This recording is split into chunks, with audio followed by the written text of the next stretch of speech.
Hello बच्चों, तो start करते हैं chapter fifth, magnet and magnetism.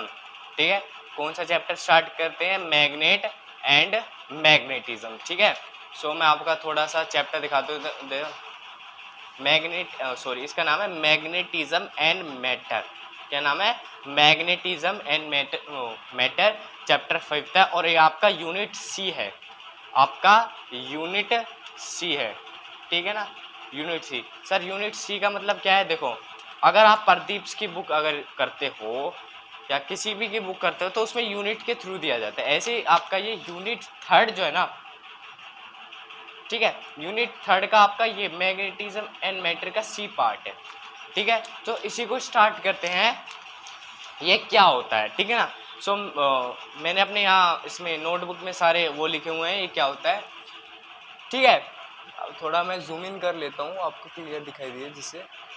ठीक है, पहले जो है आपका है मैग्नेट। मैग्नेट क्या होता है? The property by virtue of which a substance attract small pieces of निकल, iron and cobalt is called magnet. देखो, मैग्नेट क्या होती है? एक प्रॉपर्टी होती है जो कि अपने मतलब किसी भी आयरन के सब्सटेंस को, किसी भी आयरन के सब्सटेंस को या निकल के सब्सटेंस को या कोबाल्ट के सब्सटेंस को अट्रैक्ट करते हैं, उसको क्या कहते हैं? हम मैग्नेट कहते हैं। ठीक है, जिस प्रकार मान लो ये मेरे पास मैग्नेट है और ये इसको अट्रैक्ट कर रहा है, तो मैं इसको क्या नाम दूंगा? मैं इसको कहूंगा ये मैग्नेट है। क्या है ये एक तरह का मैग्नेट है। इतना क्लियर? अब आता है बार मैग्नेट। ठीक है, बार मैग्नेट किसको कहते हैं? बार वन नाम का सुना है? बार वन चॉकलेट नाम का। बार वन कैसी होती है? आपने देखा होगा, जो बार वन होती है ना, वो कुछ इस प्रकार की रहती है। जो चॉकलेट रहती है आपके इस पर, इसी प्रकार से आपकी बार मैग्नेट है, जिससे आपकी नॉर्थ है और ये साउथ है। ठीक है, a simple bar magnet has two poles है। वन इज नॉर्थ, एक north pole, other is south pole. ठीक है, ये देखो कि क्लास 10th का टॉपिक है, मैं बता रहा हूँ आपको। मैं सिर्फ इसका वो बता रहा हूँ, ठीक है, बेसिक। ठीक है, प्रॉपर्टीज ऑफ बार मैग्नेट क्या होती है? प्रॉपर्टीज ऑफ बार मैग्नेट की, ठीक है, प्रॉपर्टीज ऑफ बार मैग्नेट। ठीक है, प्रॉपर्टीज ऑफ बार मैग्नेट क्या होती है? अब बार मैग्नेट क्या होते हैं, उसकी प्रॉपर्टीज क्या होती है? When a bar magnet is suspended freely it always lie along geographical north and south position. ठीक है, देखो इसका मैं आपको समझाऊंगा नोटबुक में, ठीक है ना, कि क्या होता है। देखो, ठीक है, अभी उस लाइन को पढ़ाया था ना, उस लाइन को भूल जाना। ठीक है, जो मैंने लाइन आपको पढ़ाई थी ना, उसको आप भूल जाना। अब इसको समझो। बार मैग्नेट देखो, ये होता है नॉर्थ पोल, ये क्या होता है? ये नॉर्थ पोल होता है, ये साउथ पोल होता है। ठीक है, अब मान लो जो आपका कंपास रहता है ना, सुनना ढंग से सुना, आपका जो, ठीक है, जो आपका कंपास रहता है, देखो कंपास आपका कुछ इस प्रकार से रहता है, ये इस प्रकार से रहता है कुछ, ठीक है, ये इस प्रकार से रहता है। एक नॉर्थ बताता है, एक साउथ बताता है, ठीक है ना। और ये अगर नॉर्थ है तो नॉर्थ है, ये ईस्ट होगा, ये वेस्ट होगा और ये होगा। इस तरीके से आपका जो वो रहता है ना, ये जो वो बताता है, ये नॉर्थ पोल और साउथ पोल बताता है। ठीक है, ये क्यों बताता है? देखो, आप एक काम करना, आप अगर मैग्नेट को यहाँ पर लाओगे ना, साउथ पोल यहाँ करोगे, नॉर्थ पोल यहाँ करोगे, सो आपका नॉर्थ पोल ना साउथ को देख के अट्रैक्ट होगा। ठीक है, और आपने यहाँ उल्टा कर दिया, आपने यहाँ साउथ रख दिया, नॉर्थ कर दिया, तो ये नॉर्थ चेंज हो जाएगा, यानी कि जो इसका डिफ्लेक्शन है ये चेंज हो जाएगा। ठीक है, क्यों? क्योंकि जो सेम होते हैं ना, वो रिपेल करते हैं, और जो अपोजिट होते हैं वो अट्रैक्ट होते हैं। सो नॉर्थ को देख करके यहाँ पर साउथ है, ठीक है, इसलिए अट्रैक्ट हो रहा है। ठीक है, ये बात क्लियर है? अब देख लें, अब उसमें क्या है? जियोग्राफिकल वो।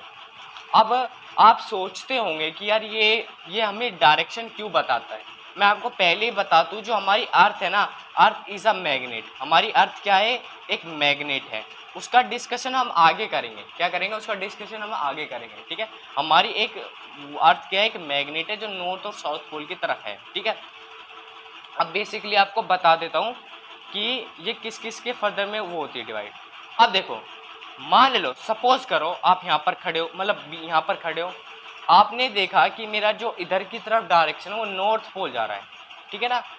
पर अगर मैं ज्योग्राफिकल देखूं, मैं अगर आपको ज्योग्राफिकल देखूं तो वो नॉर्थ पोल होता ही नहीं है।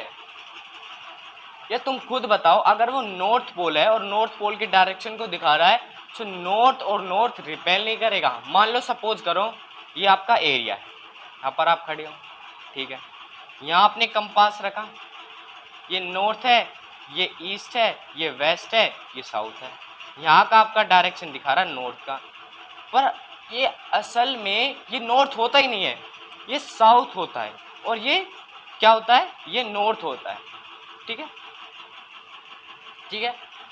ये ज्योग्राफिकल अगर मैं बार मैग्नेट से देखूं तो मेरा ये होता है, अगर मैं ज्योग्राफिकल पॉइंट से देखूं तो मेरा ये नॉर्थ होता है और ये मेरा साउथ होता है। कंफ्यूज मत होना।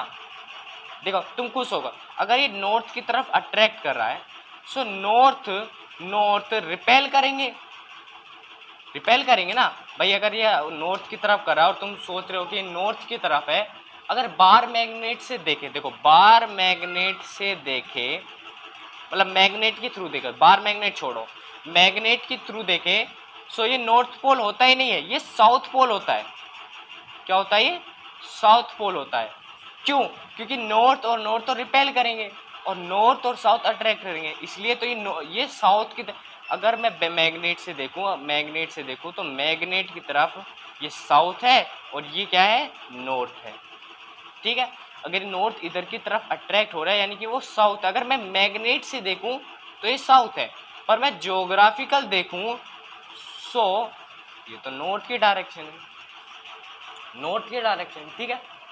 सिंपली इसमें कोई डाउट नहीं रहना चाहिए। मैं फिर से आपको बता रहा हूं, अगर आपका कंपास नॉर्थ की तरफ दिखा रहा है तो मैग्नेट की तरफ से वो नॉर्थ नहीं होता, वो साउथ होता है मैग्नेट की तरफ से।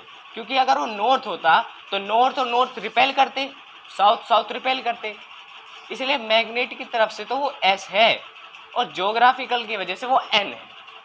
सो प्रॉपर्टीज ऑफ निकल क्या कहती है हमसे, when a bar magnet is suspended freely it always lie along geographical north and south position, ठीक है।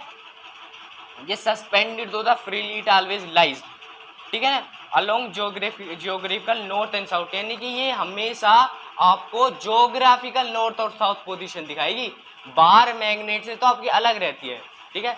आप सोच रहे हो कि आगे के डायरेक्शन में नॉर्थ है तो ज्योग्राफिकल तो आप नॉर्थ में सही हो, पर मैग्नेट के हिसाब से चलो ना तो साउथ रहती है, ठीक है, साउथ रहती है। अगर सपोज करो, आप सपोज करो कि इसको हम नॉर्थ बना लेते और इसको भी नॉर्थ बना लेते, तो तुम सपोज करो ये नॉर्थ नॉर्थ रिपेल नहीं करता, फिर ये इस डायरेक्शन को डिफ्लेक्ट करता, फिर तो नॉर्थ यहाँ पर आ जाती, ठीक है ना।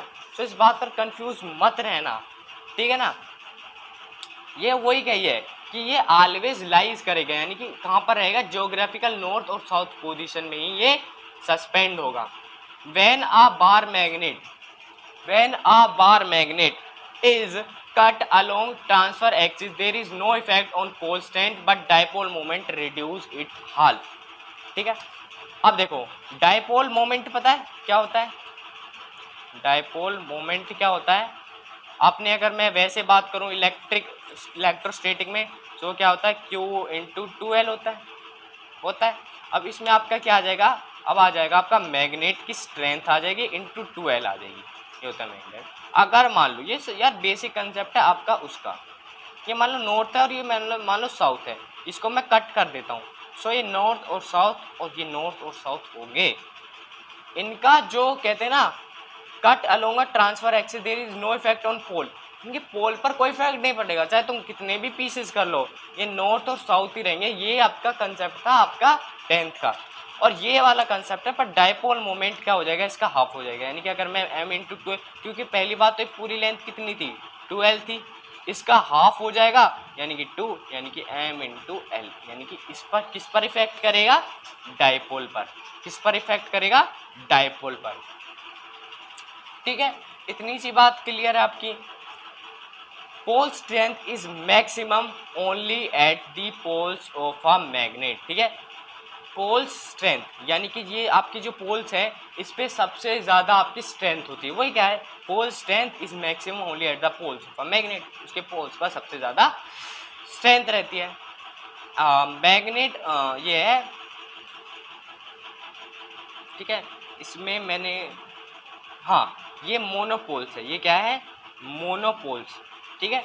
मोनोपोल्स यानी कि अगर मोनो यानी कि अकेला, ठीक है। अब मान लो आपका क्यू चार्ज क्या था, अकेला रख सकता था, वो अपनी इलेक्ट्रिक फील्ड बनाता था, पढ़ा था नहीं, और माइनस क्यू अपनी इलेक्ट्रिक फील्ड अलग बनाता था इनसाइड की तरफ।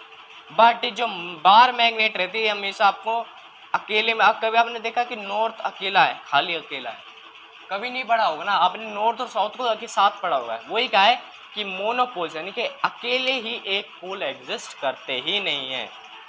अब मैग्नेटिक डायपोल, सीधा मैग्नेटिक डायपोल क्या होता है, it consist of two unlike poles of equal strength and separated by small distance, ठीक है।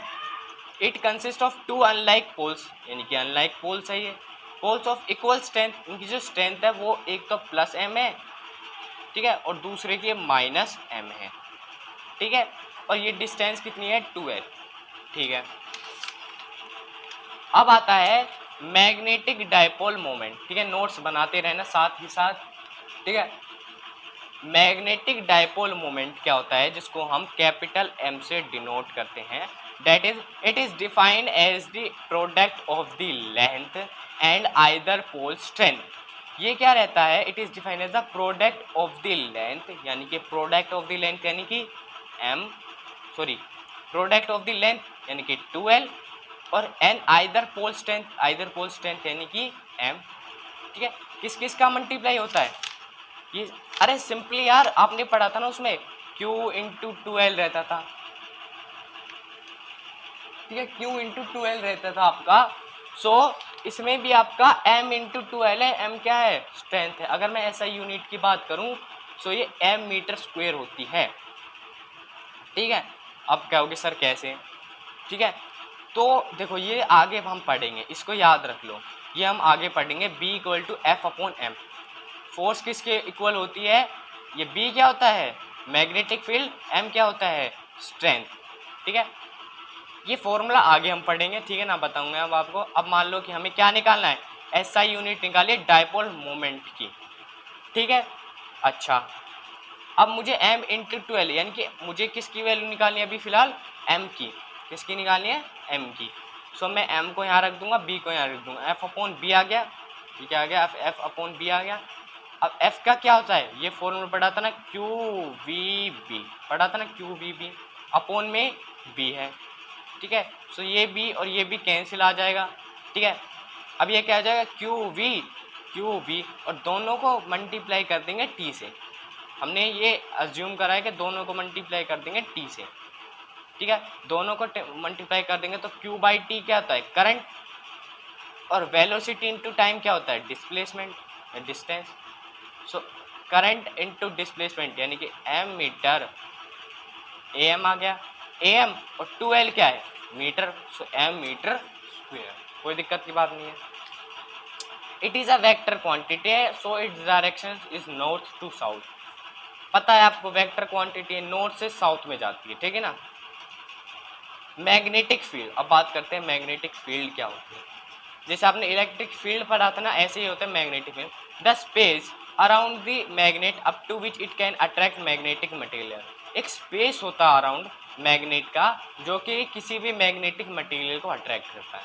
सिंपल सी बात, यह 10th का टॉपिक है, मुझे ज़्यादातर मैग्नेटिक लाइन ऑफ फोर्स यानी किस फोर्स के साथ ये अट्रैक्ट करता है, किस, जैसे हमारा चार्ज रहता था प्लस क्यू चार्ज, वो क्या करता था, किसी भी दूसरे चार्ज को रिपेल करता था या अट्रैक्ट करता था। सो कैसे करता था, वो है magnetic line of force. There are imaginary lines, यानी कि एक इमेजिनरी लाइंस है which comes out from north pole and enters in the south pole. देखो सिंपल सी बात है, आपने क्या करा, ये नॉर्थ बना दिया, ये साउथ बना दिया। देयर आर इमेजिनरी लाइंस, ये आपको पता कब दिखाई देगी, आपने कभी देखा ये, आपने अगर आपने एक्सपेरिमेंट करा हो या कभी भी प्रोजेक्ट बनाया हुआ, आपने क्या करा है, ये मैग्नेट ले लिया, इसके ऊपर क्या डाल दिया आपने, इसके ऊपर डाल दिया आयरन पाउडर। सो आप खुद देखोगे ये एक तरह की फील्ड बनाने लगेगा, देखना कभी भी, या अपने सर से, टीचर से, अगर टीचर्स भी ना हो ना तो क्या करना, आपके पास मैग्नेट हो और आपके पास आयरन पाउडर आप, अगर मैं कह नहीं सकता हूँ तो आपको केमिस्ट की दुकान पे शायद मिल जाए, मुझे पक्का नहीं पता कि मिल सकती है, वरना मैंने तो देखो ये एक्सपेरिमेंट अपने लाइव देखा था इसलिए मुझे पता है। या आप यूट्यूब पर सर्च कर लेना, सिंपल है, आप यूट्यूब पर तो हर एक्सपेरिमेंट होते हैं, यूट्यूब पर सर्च कर लेना जब आप इतना ही पढ़ रहे हो तो। सो इमेजिनरी लाइन्स होते हैं which comes from north pole and enters into south pole, ठीक है, नॉर्थ से जाती है साउथ पोल में एंटर करती है, ठीक है, और अंदर क्या होता है, अंदर साउथ से नॉर्थ जाती है, ठीक है, इसलिए इसमें यहाँ कहा था कि साउथ टू नॉर्थ जाती है अंदर की तरफ, यहाँ लिख सकते हो इनसाइड की तरफ, और नॉर्थ टू साउथ जाती है आउटसाइड की तरफ, ठीक है, ये लाइन लिखना मोस्ट इंपॉर्टेंट है, ठीक है, क्योंकि अंदर से जाती है नॉर्थ से साउथ और यहाँ से जाती है साउथ टू नॉर्थ, बात क्लियर है आपकी, ठीक है। Properties of magnetic line, magnetic line की प्रॉपर्टीज क्या होती है, आपने जैसे properties of electric field lines की पढ़ी थी ना, ऐसे इसमें मैग्नेटिक लाइंस की पढ़नी है। They always travel from north to south outside, हाँ outside north to south, and the magnet and south to north inside the magnet, ये भी पढ़ा हुआ है। The tangent to the magnetic line of force gives the direction of magnetic field lines, ठीक है, जैसे कि मान लो ये आपका मैग्नेट है, ठीक है, ये क्या आपका मैग्नेट है नॉर्थ टू साउथ, ये आपकी डायरेक्शन कुछ इस तरीके से बन रही है, ठीक है, अब इस डायरेक्शन से बन रही है और इसकी डायरेक्शन बन रही है आपकी इस तरीके से, ठीक है, सो आपको क्या निकालना है, इसकी तरफ क्या निकालना है, मैग्नेटिक लाइन ऑफ फोर्स निकालिए, सो यहाँ एक पॉइंट खींचो और यहाँ एक टेंजेंट बना दो, सो ये आपकी क्या आ जाएगी, direction of magnetic field line आ जाएगी, ठीक है, ठीक है। No two magnetic line of force can intersect each other, यानी कि दो मैग्नेटिक लाइंस कभी भी इंटरसेक्ट नहीं कर सकती, ये कंसेप्ट मैंने इलेक्ट्रोस्टैटिक्स में करवाया हुआ है, ठीक है। रीजन क्या है, if they intersect each other then there will be two direction of magnetic field line at one, देखो सिंपल सी बात है यार, ये बताओ, मान लो ये फील्ड लाइन जा रही है, ठीक है, फील्ड लाइन जा रही है, और मान लो ये दो फील्ड लाइन जा रही है, सपोज करो, वैसे होगी तो नहीं, सपोज करो अगर मैं इस पॉइंट पर एक टेंजेंट लाइन खींचूँ तो कुछ इस तरीके से होगी, ये हुई, और इस पॉइंट पर एक टेंजेंट लाइन खींचूँ इस तरीके से होगी, और आपको पता है टेंजेंट नेवर इंटरसेक्ट, पढ़ा हुआ है 10th का टॉपिक था ये, तो जब यही इंटरसेक्ट नहीं कर सकते तो डायरेक्शन इंटरसेक्ट कैसे कर सकते हैं, वो इसमें लिखा हुआ है। Field lines are continuous and forms close loop, यानी कि क्या रहेगी, फील्ड लाइंस कंटिन्यूअस चलती रहेगी एंड क्लोज्ड लूप बनाने की, क्लोज्ड लूप यानी कि इस तरीके से, ठीक है, इस तरीके से जाएगी फिर इस तरीके से जाएगी, यानी कि एक तरीके का क्लोज लूप बना लेती है, ठीक है।